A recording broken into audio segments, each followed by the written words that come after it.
Here with us is Prithvi, who's going to talk about Purple Chaos do's and don'ts of the game. Now, again, a repeat speaker here, so we do have a few expectations. Looking really good, though. This is all about experience and bringing do's and don'ts, lessons learned, how to build a proper Purple team in both smaller and bigger organizations. With that being said, I'm going to hand it over. Enjoy the talk, everyone, and talk to you very, very soon. Thank you, Eric. Thank you very much. And no pressure at all, no pressure. So I hope everybody is having a good day and enjoyed some fantastic talks since yesterday. Um, I would like to get my introduction out of the way before I start into the content. Yeah, like Eric mentioned, I am Prithvi, a Blue Team Specialist and Security Advisory Professional, currently working as manager at the Cyber Risk Services in the Dutch Deloitte firm. So here it's end of business day and I have closed my laptop and not responding to any emails. No, that's not happening. That was a joke. So for the next 20 minutes, I'll be talking you through how to build, purple teaming capability at your organization. What are the key considerations that you should keep in mind while doing so, and how to get, maximum benefits out of it. And in the end, just how you can avoid some minor major pitfalls while doing so. So I would like to start from scratch here, what is purple teaming? And you may think, I'm preaching to the choir here, and it feels like that because we have some industry experts here. But I would like to talk about this because, in my experience, when you go to go to organization and talk to CISO officers and talk about the idea of purple team, the response usually is purple team, one more color. We have red, blue, and what next now? So, in my opinion, they're still trying to understand the idea of purple team and also grasp the benefits that it brings to the table. So what is purple teaming? Many people have covered it until now, but in my opinion, it is an opportunity to collaborate and learn, and with a common goal in mind to improve the detection capability. So that's what purple teaming is doing here. Initially, everybody knew that it was pitched as red versus blue, but we have heard again and again that that's not the mentality that we are trying to bring in here. It's more of a collaborative approach and a joint mission to reach that goal of better detection capability uh, and a better security posture. So once this is out of the way, why do you need purple teaming? That's an interesting question because for the longest time security has been worked in silos. We have red team, we have blue team, we have threat intel, threat hunting, incident response, etc., etc. So everybody is trying to tackle the challenges with the individual knowledge, and purple team gives the opportunity to bring the offensive and the defensive side together to learn from each other, to learn each other's skill, improve each other's skills, grow, and in turn, like I mentioned earlier, improve the detection capability. This is going to be a running theme to throughout the talk, that we have to improve the detection capability. That's why we are here. But the just touching upon what I said earlier, it is still not got that enough traction, purple team in the market, because you might know that with Tiber, they have mandated now that after a red teaming, a purple team should follow it, at least in Netherlands. That's why some of the organization or banks in this case are looking at it, but there are many other organizations of different industry who are still a little skeptical in buying this concept. But once we explain the why, that it's for the betterment of the security posture, the question is, okay, how do we do it? How do we build this capability? And how do we make this a success? So that is what I'm going to talk about in detail in the next slides. So Once we have the answers for what, why, and how now, how can the purple team be used in different ways? The most common ways, we have discussed and seen is that purple team is always piggybacking on red team. It always follows red team. So organizations set up an extensive red teaming session, which spans, for a couple of weeks or even months, where various goals are achieved, and then it is closed off with a purple teaming session, more of like a red team report readout, if you call. It's not very extensive as red team, but in the workshop, some of the notable actions from the red team are replayed.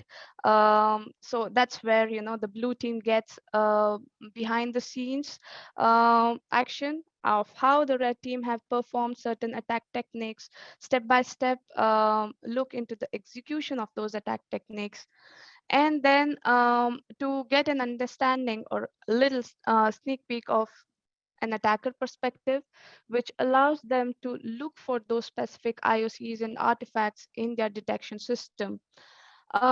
This allows them, not just going in from a defensive perspective and building use cases by research, et cetera, but having a first-hand experience of how an attack is executed and where to look for it exactly. So that's what we have seen, which is the most common use case of purple teaming. But as many of the speakers have spoken already, just one being before me, Samuel, adversary emulation, that's one of the other use case with the introduction of tools like Caldera, Atomic Red Team, and Simulant from Microsoft being the latest. The organization can now emulate attack techniques and test their detection. So they can decide for themselves what attack techniques should I focus on and when do I do it. So it can be more regular than the exhaustive red team with little effort and time investment in this as compared to the exhaustive one. So having said that, the same setup can be also used for operational use case testing, which increases the fidelity of the use case that you have built. So before pushing your use cases or monitoring use cases into production, you can test it in this environment against the emulations to see whether your use case which you have developed is indeed giving you the effectiveness and efficiency that you require. So once that has been tested, you can then move it to the production, giving you that one extra step of fidelity check. So these are the various use cases of purple teaming. Again and again, I would like to emphasize on the point that this is a collaborative and transparent approach.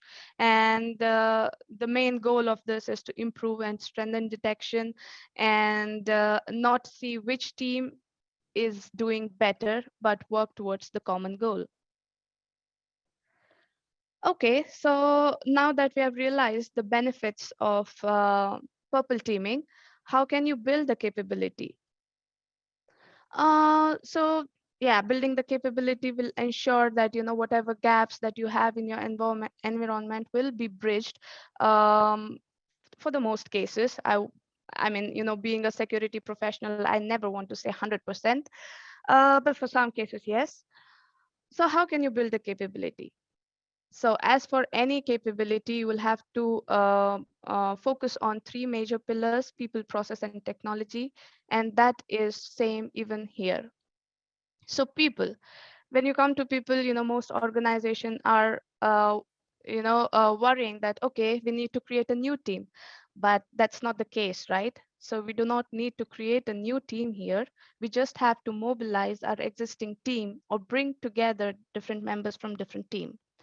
So the major uh, team members of this purple team, if I can call, is a red team member, blue team members, coordinator, and stakeholder. Of course, red team and blue team are self-explanatory. I'll get into the coordinator and stakeholder part. So for the coordinator, More often than not, what happens is that if there is not a coordinator involved, a red team, blue team guys, girls who are, they're very technical oriented, so they get into the rabbit hole of looking into different ways of replaying the attacks, looking for IOCs, how can they better protect the same attack, and so on and so forth, losing track of time, and probably in most cases also not covering the agenda they are there for. So coordinator is an important person here who helps, who make sure that this is avoided and they're on the right path. So coming to the stakeholder, it is very important to identify your stakeholders here. Who do you want to send the final report to? Who do you want to show your recurring progress? Who who do you want a buy-in from to build this capability? So it is important to map your stakeholders and yeah, be in touch with them. So once the people part is handled, let's go to the technology part. Technology, the first one mentioned on the slide is threat intel. Although it's not a technology, I am a firm believer that everything in security needs to revolve around threat intelligence. Like Samuel mentioned that he believes adversary emulation with threat intel, without threat intel is nothing. I'll take it to another step, threat intel based cyber defense model is what I believe in, and I'm very interested to see how organization adopt it and how they can get more out of it, but that's for a different talk or different time. So threat intel is one of the technology. Offensive tools simulator, of course, like uh, you have your Empire suite, you have your Metasploit, Cobalt Strike, and other offensive tools. And when it comes to simulator, you have your Caldera and Atomic Red Team, and so on and so forth. There's a long list of tools. So have a subset of these tools ready for you. And then the defensive tools, of course, whatever is in your organization, the SIM, SOAR, the EDR, the UBAs. So get access to these tools. And then your on-prem or cloud setup. I will come to this a little later, what I mean by on-prem and cloud setup. But if you have these technologies in place, then you are good to go with people and technology. Once your people and technology is in place, it's time for the not so interesting step process, which we do not like that much, but there are, I mean, without process, everything can be haywire. So it's very important to have process in place, and I call it service framework here. What I mean by service framework is to have that detailed process of how you are going to execute the purple teaming exercise within your organization. So for the step one, you get to take the input from your threat intel, be it your threat landscape, uh, threat assessment, risk assessment reports, or the report from your previous red teaming, so on and so forth, to get an idea of where your organization risk stands currently. Once you have that idea, you can sit and shortlist the attack techniques or the risk that you want to mitigate, and what are the attack techniques that you would want to emulate for that purpose to test those controls in place. So once you have the short list of attack techniques, it's time to mobilize your people and technology part. So once they're in the picture, the real fun starts, right? So once you have the short list of attack techniques, the offensive team can then start simulating the attacks. Make sure that you start or record the start time of this attack technique, and then let the attack technique run its course, make observation whether it was successful or not, and then also record the end time. So once the offensive side is done, and of course, you have to note each and everything down, because that's very important when you create your recommendation and your report in the next stage. But once the offensive side is done, you come to the defensive side, where blue team can now, who have who has sat through the entire emulation, understood how the attack technique has been performed, will hunt or look for the particular IOCs and artifacts in their SIMs and EDRs to see if the executed attack did trigger any alerts on their side, or if not, do they have the required data source onboarded to these systems, and if not, yeah, what else can be done? So the outcome of these observations can either be creation of new monitoring use cases, onboarding new data source, maybe even deploying a new technology to detect it. And most importantly, apart from these detection controls, it can also be that you can, in the long term, tweak some of your prevention controls, or even in the short term, tweak some prevention controls to stop these attack techniques. So once you have these kind of observation made, it's time to make a quick gap analysis, and then based on the gap analysis, write down a list of recommendations. So this is the first work product or outcome of your exercise. But the process does not stop here. I'm sorry to disappoint you. Once you have a list of recommendation, you need to create a report out of it. And like I mentioned in the people part, the stakeholders, you need to make sure that these reports reach to the relevant stakeholders and they take notice of it. Uh, Apart from that, the recommendation are there on paper, but the team needs to do the follow-up on it. It needs to reach the proper target audience for the implementation of those recommendations, without which the benefits cannot be realized. So once the recommendations are follow up, then it's time to replay the same thing to test whether the implemented recommendation are working or not. This step is mostly forgotten in most organizations because they think they have implemented and they're good to go. But it's definitely good to do a foolproof check to see whether the implemented recommendations are working in your favor. So once this is in place, then yeah, I would say you have the capability built. But of course, it takes a lot of work to mature the capability and to get to a point where you can see month on month or year on year progress.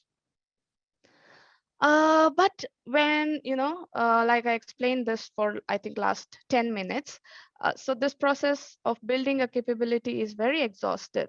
And the next question that comes from organization is, how will it work for me? How can I do it? Should I outsource in-house? How can I build it? It takes, a lot of effort. So what I would like to say is, it depends on your business, definitely, and the size of your organization. But in my experience, and again, it's my opinion here, uh, that you need, I mean, you can outsource to your consultants the exhaustive red teaming, uh, once or twice a year, where they can run the exhaustive red teaming exercise, and the experts from the consultants, they come in, the blue teamers and the red teamers who have performed those activity, and sit with the cyber defense team of your organization and discuss how it went, where it can be improved, and so on and so forth. And the if you remember a couple of slides ago, the other two use cases, the adversary emulation and operational testing, can be developed in-house because it gives you independence and flexibility to run it as and when required, and to see progress for yourself, right? And also be prepared, better prepared for the exhaustive red teaming. Having said that, this is where the on-prem and cloud setup comes in picture. When you want to set up the adversary emulations, most organizations are not comfortable running it in their production environment.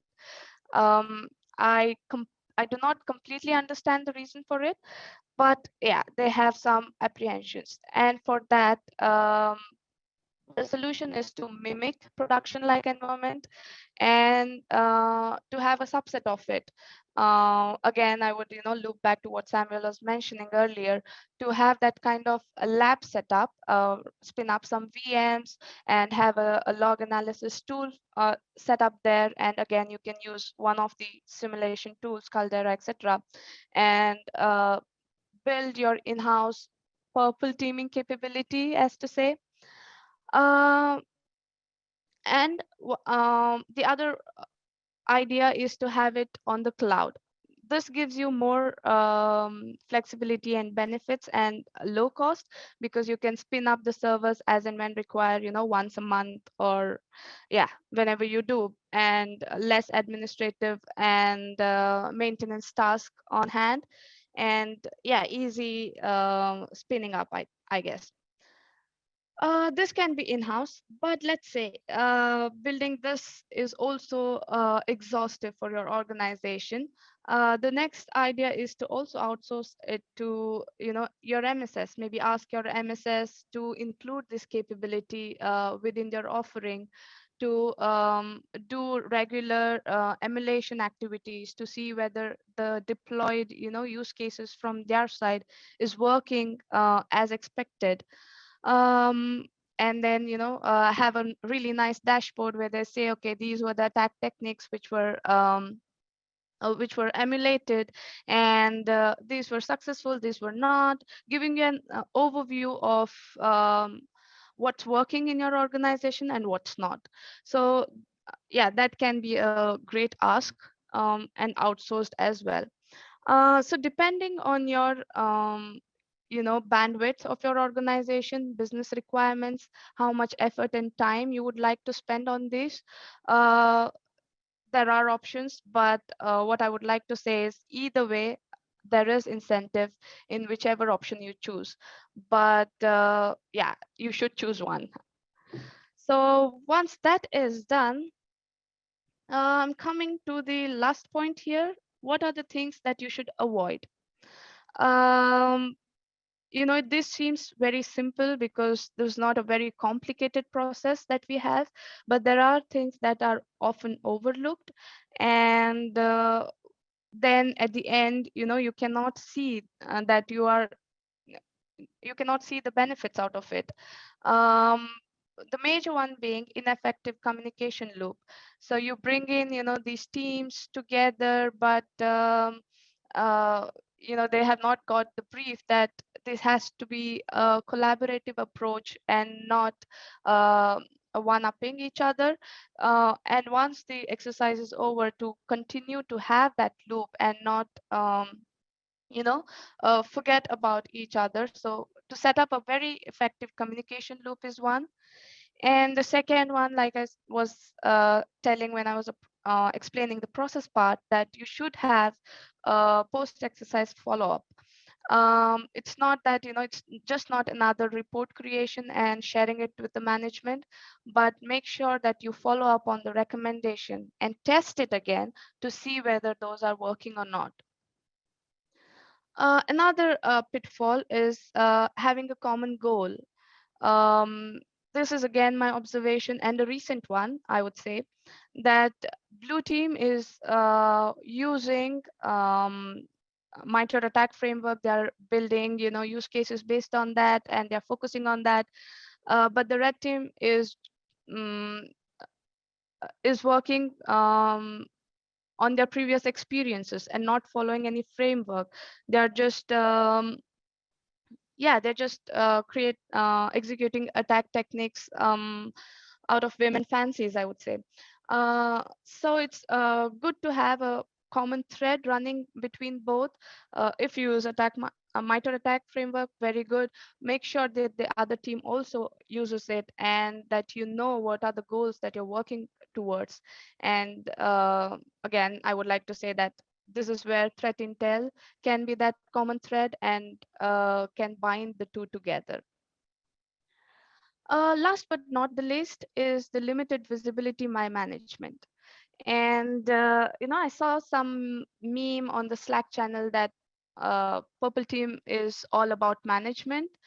Um, yeah, although I agree I disagree with it. But what's happening nowadays is that management thinks it's just another, cool kid activity that people are doing, and what's in it for the management, and they completely overlook it. So it's good. It is very important to I would say market it, not a nice word, but market it in a better way internally within your organization, and try to show them quarterly improvements, for example, to get that buy-in.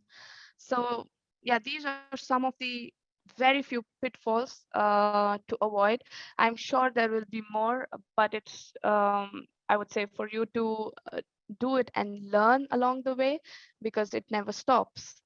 Um, so yeah, having said that, I would like to leave you with Purple Team mantra, because as with all other security capability and processes, this is a continuous improvement and learning opportunity. It is not a one-time thing. So you need to plan and prep. um, like I mentioned, look for what you want to achieve with this particular iteration of purple teaming exercise, and test those attack techniques against your environment. Observe it, map it to the controls that you have, do a quick gap analysis, see where you can improve, how you can improve, and of course follow up and remediate it, and then report it to the management and continue again and again. So this is the purple team mantra you need to remember, and yeah, it's a never ending loop, but a good one, I would say. Yeah, we are at the end of my talk, and I hope that I was able to convince you that purple is just not another color, but a capability for better detection, and of course, it's a beautiful color also. So, yeah, have a nice day, you guys. Thank you. Thank you so much. Yeah. So the two main things that came up for the Q&A here is the first one, having a what I call an exercise coordinator, but really a project manager, I guess, for coordinating all the different teams. Can you talk a little bit more about that, the benefits, and how often you actually see that? Or is it a red team or a blue team are kind of playing multiple roles, trying to manage an exercise as well as doing their function? Yeah, usually that's the case, right? A red teamer or blue teamer takes the role of that, managing everything. But having this separate role in place, of course, he or she can be a red teamer or blue teamer, but for that particular day, for that particular exercise, assumes the role of a coordinator. It needn't be a separate person, but the role of that person would be to manage everything rather than get his hands dirty, I would say. So to manage everything, because like I said during the talk, that otherwise it's very easy to go off limits, get into that rabbit hole, because of course, when you're replaying the attacks or even looking for it, it's very interesting, and you can stumble upon various other things, and can be a little sidetracked, I would say. So yeah, it needn't be another person, of course, just assume the role.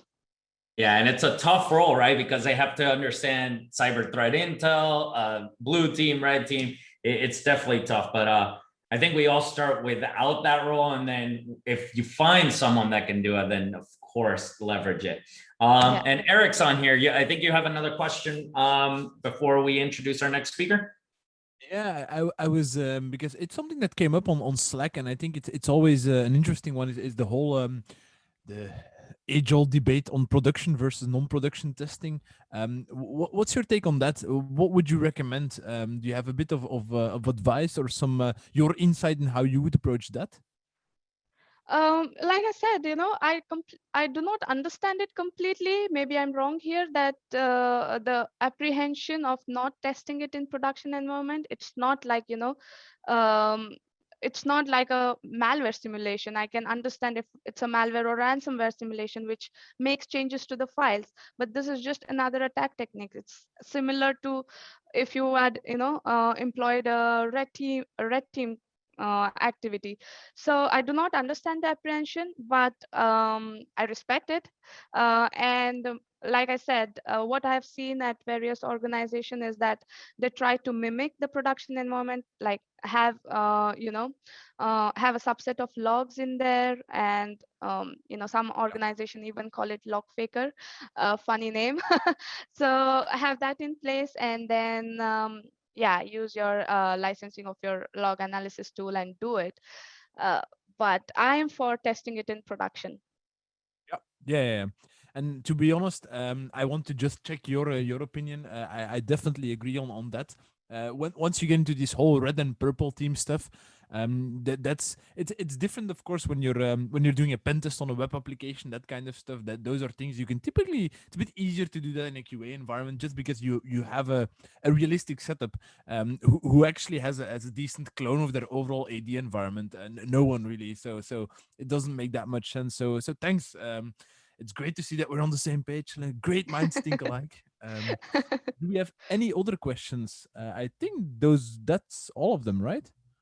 Yeah, I Yeah. think those were the main ones we saw here, and obviously a lot of debate on the topic, right? On both of those, because everyone has their different experiences, and also many people have those fears, right? And you don't just like get to the point that you're testing in production, right? You have to show the value. This was something, in the many years I was at a large financial, was we had to show the value and kind of build our reputation before we were allowed to test in production. And then once you were testing in production, don't bring anything down, right? Yeah. Obviously, in exploitation and in pen testing, there's higher risk. But when we're doing things like TTPs and things that any user can do, putting them together in those chains, it's a little less risky. But thank you again so much for your presentation.